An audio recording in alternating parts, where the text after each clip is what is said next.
Tā, puiši meitenes, labu vakaru visiem. Tātad gribu atkal kādu video uzruniņu teikt par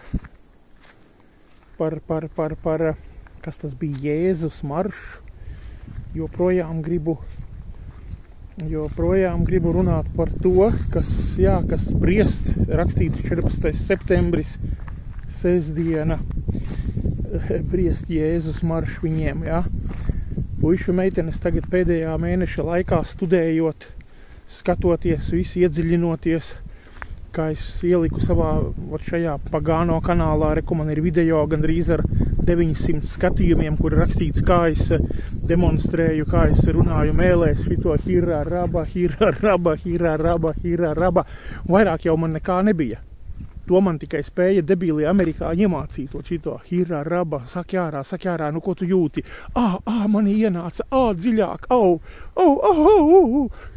ienāca manī, es jūtu, es saku ārā, hirā raba. Saprotiet, tas tā kā, šitas Sodomists Rinkēvičs, viņā, kad pa dziļu ieiet, viņš ar tur, pietiek zēni, pietiek, nevajag pa dziļu, jā. Piedodiet atkal par sarkasmu, tāpēc tas tāds kristīgais anālismis, vai kas, kā lai to nosauc, iespējams, ka kristīgs anāls arī, es nezinu, bet, izklausās pēc tāda, pēc šitā, ko es stāstīju par savu hirā raba, ja, un tie, kas tur varbūt kaut ko savādāk, labi, mani hirā raba, bet pastieties, kā citi burbuļo, un visticamāk tādi burbuļotāji jūs arī klausaties, ko Jelgavā pie Puriņu jūra un kur pie visām, no kurām draudzēm mani skatās no vasarasvētkiem, no Zoliņkēvičiem, ja, taču jūs noteikti tie, kas skatāties arī vēl joprojām barojiet hirā rabu, barojiet hirā rabu. Varbūt, ka jums tur ir savādāk kaut kādi pu vai puk vai kak, es nezinu, kas nāk jums ārā, bet, kad es biju apmātais šitas pieviltais, tā es dzirdēju, ka man blakām arī visi kaut ko kakināja un pļupināja, un šitādi pļupinātāji mums ir visas prieka vēsts. Var sakot, visa Latvijas kristietība, tagad es iedziļinājos pēdējās nedēļas 2 laikā, paklausījos Polu Vošeru, paklausījos pasaules slavenos vīrus, visus Paiperus, Makartūrus, visus, kas rubīja lietas, ja, kad visi izskaidrotās rakstvietas, kad apustuļiem tās bija konkrētas valodas, kuras sapratat konkrētas tautības nācijas. Tas bija iedots tāpēc, lai visus jūdus tur ebrejus, ko tur pārsteigtu, lai būtu viņiem šie brīnumi, lai arī tās tautas dzirdētu to evaņģēliju tajās savās valodās, un tās bija zīmes viņiem no debesīm, un viss tas bija reāls, un nevis tagad šitādi hirā raba, ja.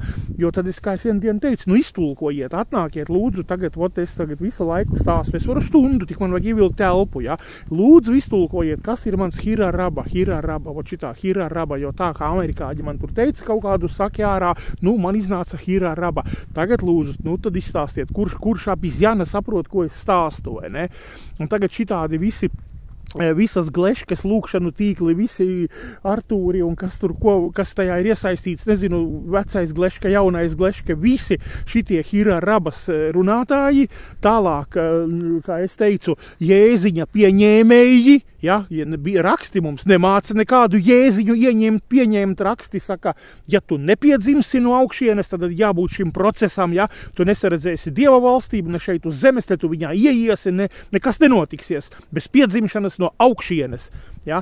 Un Pols Vošers manos video, kuros daudzos es kanālā Darbnīca esmu licis iekšā un stāstījis, man tur tagad ir bloķis uz 10 dienām vai kaut kādām, 10 dienas vēl turpinās bloķēšana tai kanālā, tāpēc es tur nevaru ielikt neko, bet tur ir pilns mans tas Darbnīca kanāls, kur es esmu visu izstāstījis, arī Pola Vošera piemēri, kā viņš ir sludinājis cilvēkiem un kā viņi ir piedzimuši no augšienes, un īpaši par to vienu zvejnieku Aļaskā, kuram tur bija 3 nedēļas, ārsti pateikuši, ka tu dzīvos 3 nedēļas, ja, un Pola Vošers kā visu darīja, sludināja, līdz tas piedzima no augšienes viņa sludināšanas rezultātā, ja, un tas uzreiz bija redzams un izpaudās un visu notika, ja. Tātad Latvijā tāds nav, visi arī, ko es teicu, šitas River Ventspils un kaut kādi šitie Ocean Studio, kas ir seko Jēzum, jeb no Allana Parijāns, arī no šīs sātana branģas, tie taču bija aizkūlušies uz kaut kādu šito bēgļu centru, kur tur Latgalē vai kur arī mans video ir,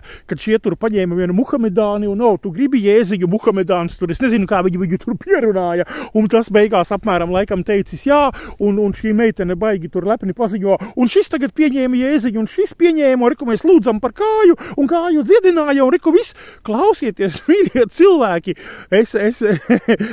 jūs saprotiet, tur viss notikās, tur vispār, tur Jēzus jau gaidīja viņus, tas viss kā, saprotiet domu, ja? Tad saprotiet, nu. Tā kā, jā, tur Jēzus jau gaidīja priekšā un teica, jau ātrāk, davai močiet šurp, lai es tur var visus muhamedāņus dziedināt un tīri piri un labi, ka vēl viņi nelika viņiem burbuļot šitajās te. Kā saka, Deutschland über alles, labi, ka vēl nelika tajās visās smēlēs, jā, kā es teikšu. Tāpēc zēnu meitenes un šādi visi, ko es tikko noraksturoju, šitie visi formējumi taisās 14. septembrī staigāt par Rīgu, jā, un rādīt jums kristietību. Tātad lūdzu, neapkaunojiet sevi, neapkaunojiet Dievu, un ja kāds tagad dzird no tiem gājējiem, kas līdzskrējēji, kā mēs kādreiz sakam, kaut kādiem tur diktatoriem vai kaut kam ir kaut kādi līdzskrējēji, ja, tad šie visi ir sātana advokāti, visi, kas organizē šo gājienu, ja, ir sātana advokāti, un ja jūs būsiet šie līdzskrējēji, nu Bībele taču skaidri un pasaka, ne uz kādām debesīm jūs neeiet un neiesiet. Ja jūs šobrīd nomirstiet, jūs neeiet uz debesīm, cilvēki. Tie, kas ir šajā visā, ko es tikko izstāstīju, ja? Un vēl tikai paņemiet, vēl piemetiet trešo lietu klāt, ja? Tad trešā lieta ir, kad pirms bēdu laika paņemšana, draudzes paņemšana pirms bēdām, ja? Nu tad vispār ir pilns komplektiņš, reku ir 3 lietas, kas ir viltus draudzes pazīmes, ja? Saprotiet, burbuļošana, hira raba, ja? Jēziņa pieņemšana, aiz kāda noskaitīta grēcinieka lūkšana, ja? Un ja vēl tavā vietā, kur tu sapulcējies, pasaka, vecīt, nu taču tevi paņems pirms bēdām prom, tad tu ko, nu beidz? Protams, tevi paņems, tu necietīsi, tevi nesitīs, ne spārdīs, ne spīdzinās, ne galvu griezīs nos, nē, tu būsi debesīs. Un šeit pārējie visi uz zemes paliks, bet tu būsi gaisā jau. Tā kā, nu, tādi ir nožēlojami šie cilvēki Latvijā.